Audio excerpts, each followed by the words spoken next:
Hello，大家好，现在是下午12:35，有股友就问这三只股，我们就来看看下。首先第一个是 Revenue， 他就问这个时候可以买吗？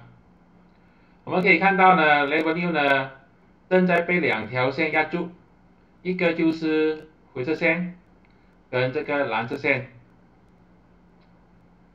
如果它有机会突破0.275，也就是这条灰色线，突破0.275，突破整个筹码峰，这个肯定就是一个买入讯号。没有突破筹码峰，暂时都不要买入，等就好了。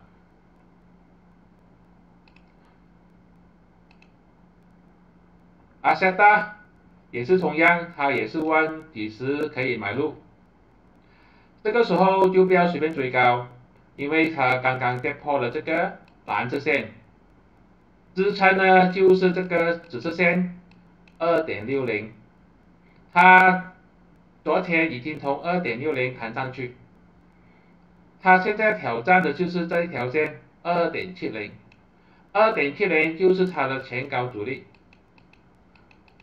如果它有能力突破这个2.70，也就是这个突破了这一个颈线，双底的颈线，这个肯定就是一个买入讯号。突破2.70就是买入讯号，没有突破，暂时也不要冲动。突破2.70，突破了整个筹码峰，突破了这一个 W 底的形态，突破了它这个紫色线跟蓝色线，突破2.70买入讯号。另外一个是 APB， 它也是问什么时候可以买入，它的图就不是很漂亮了。首先可以看到它今天是下跌的，又形成这个阴包阳的 K 线图，这个是一个卖出讯号啊，所以肯定这个时候不要随便去追高。它的主力线就这条，这个过去历史的紫色线2.70，应该是没有机会突破了。它的支撑就是这条紫色线2.30。